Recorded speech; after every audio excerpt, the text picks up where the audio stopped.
السلام علیکم ورحمۃ اللہ وبرکاتہ۔ پیارے بھائیوں، میں نے آپ کے لیے ایک بہترین ٹاپک لایا ہے۔ آئیے چلتے ہیں ہم اپنے ٹاپک کی طرف۔ نحمدہ ونصلی علی رسولہ الکریم، اما بعد فاعوذ باللہ من الشیطان الرجیم، بسم اللہ الرحمن الرحیم۔ السلام علیکم ورحمۃ اللہ وبرکاتہ۔ ہمارے آج کی موضوع ہے شوال کی 6 روزوں کی فضیلت۔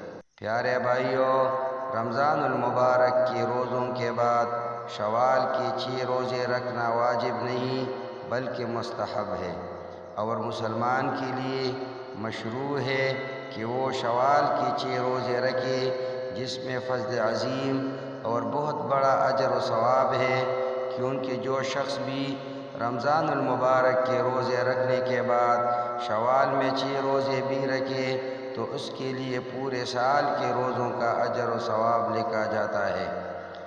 پیارے بھائیوں، نبی مکرم صلی اللہ علیہ وسلم سے بھی یہ ثابت ہے کہ اسے پورے سال کا اجر ملتا ہے۔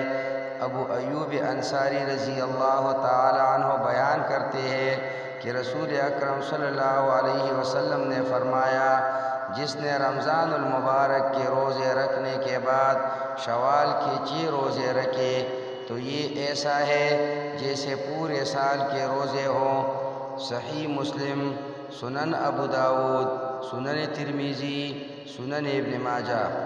پیارے بھائیوں، نبی مکرم صلی اللہ علیہ وسلم نے اس کی شرح اور تفسیر اس طرح بیان فرمائی ہے کہ جس نے عید الفطر کے بعد 6 روزے رکھے اس کے پورے سال کے روزے ہیں۔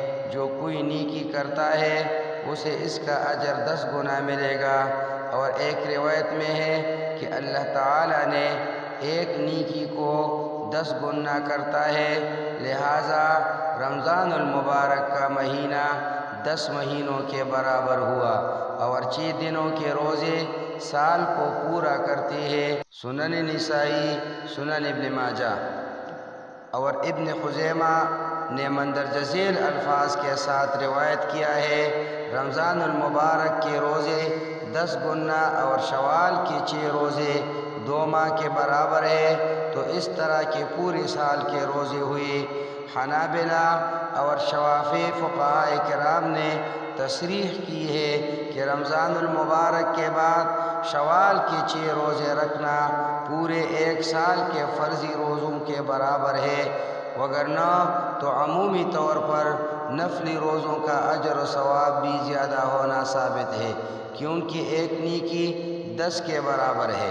پیارے بھائیوں، پھر شوال کے 6 روزے رکھنے کے اہم فوائد میں یہ شامل ہے کہ یہ روزے رمضان المبارک میں رکھے گئے روزوں کی کمی و بیشی اور نقص کو پورا کرتے ہیں اور اس کے عوض میں ہے، کیونکہ روزہ دار سے کمی بیشی ہو جاتی ہے اور گناہ بھی سرزد ہو جاتا ہے، جو کہ اس کے روزوں میں سلبی پہلو رکھتا ہے، اور روز قیامت فرائض میں پیدا شدہ نقص نوافل سے پورا کیا جائے گا، جیسا کہ نبی کریم صلی اللہ علیہ وسلم نے بھی فرمایا ہے، روز قیامت بندے کے اعمال میں سب سے پہلے نماز کا حساب ہوگا۔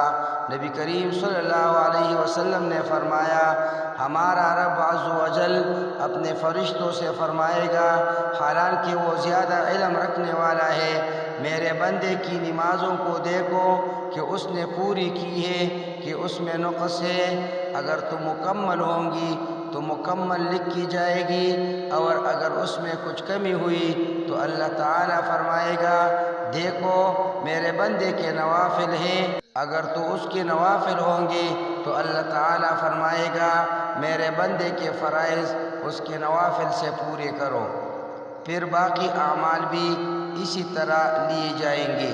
سنن ابو داود، حدیث نمبر 733۔